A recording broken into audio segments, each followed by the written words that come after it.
What's up, guys, and welcome back to Fanboy Talks, a channel all about what you fanboys and fangirls might care about. My name is and has always been Von Hyde, and today I wanted to make a video about a topic that I haven't heard many people talk about for the most part. When it comes to Call of Duty, you hear a lot about how they might change the world based in graphics, and they're all the same every year, and all sorts of good and bad things about Call of Duty, but I don't feel like a lot of people have really spoken about what I'm here to talk about today, which is the beauty of Call of Duty World War II's war mode. Now, I will warn you, this video does get a little bit sad throughout it because for some reason I got like super morose and like super, I don't know, melancholy while writing it. Not in a weird way. I just was writing it and I was like, oh, this got a lot deeper than I thought. So if you guys don't want to watch a sad video right now, totally makes sense. Feel free to click off. But otherwise, today I'm going to talk about the deeper meaning that I believe is behind Call of Duty World War II's war mode. And yeah, thank you guys so much for watching. Also, something to keep in mind is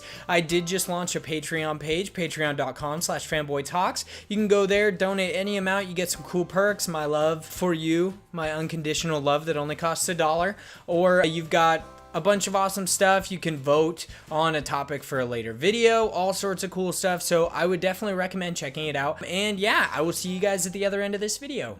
If there's one thing that any gamer, no matter his or her experience, knows, it's that Call of Duty comes out every November and is basically the same each and every year, even when leaping around in time.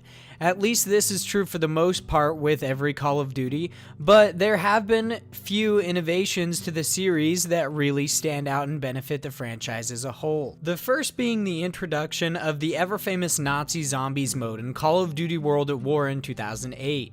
Zombies was an instant fan favorite for good reason.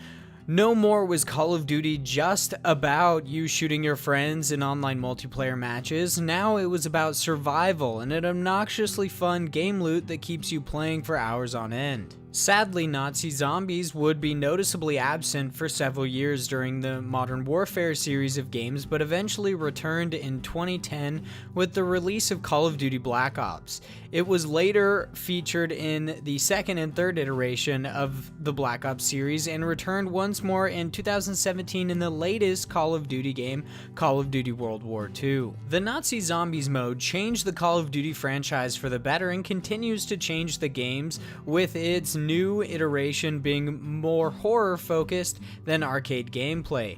But will Nazi Zombies be the last great innovation to this franchise? Will they never create something to eclipse the legacy of Nazi Zombies? In my opinion, yes. Yes, they will. In fact, they already have. With the release of World War II, Sledgehammer and Activision have created something so amazing, it's given me hope for the franchise to come. Call of Duty World War II's war mode. The premise of war is very simple. For the attacking team, you capture, escort, and destroy, or die trying. For the defending team, you simply just defend against the opposing team until time runs out and, of course, die an astonishing amount of times. Like I said, very simple. But the true beauty of war is hidden cleverly underneath the massive number of corpses you rack up. This is one of the only modes in Call of Duty multiplayer that doesn't include a death counter, meaning you could die hundreds of times and no one would ever know.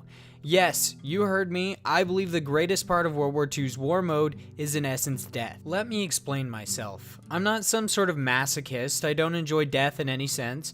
I believe the reason death is so important in this instance is because it's a satirical commentary of war. Death is the currency of war. Each and every death in this game gets you closer and closer to your goal, but you can't look back and see the body count you've racked up to get there. This is similar to real war. Death is the currency that eventually allows you to afford a win, but you aren't supposed to look back. You're not supposed to see the graves that have been dug.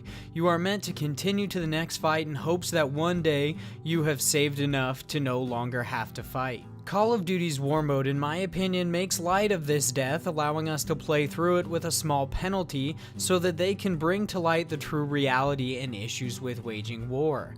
I know that I'm probably looking way too far into this.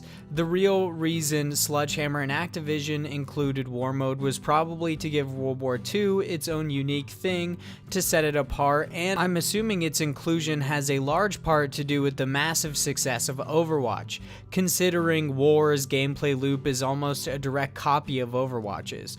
But I would really like to think there's something deeper here. That these games are so popular because they have some amazing symbolisms that I'm not seeing. Yeah, I'm sorry this video got so sad and eerie near the end. I originally meant to only talk about what I thought the deeper meaning of the war mode was for a short portion of time, and then talk about the teamwork required to succeed in this mode, but honestly I kind of got ahead of myself and started writing and got super weird. But yeah, I'm sorry this got so morose and odd. I do hope you guys liked the video though.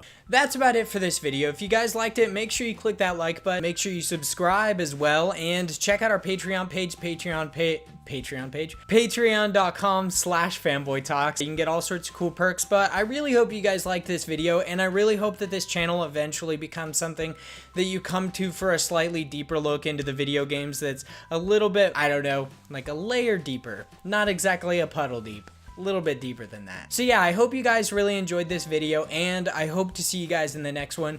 Thank you so much for watching, and I hope you have a great day.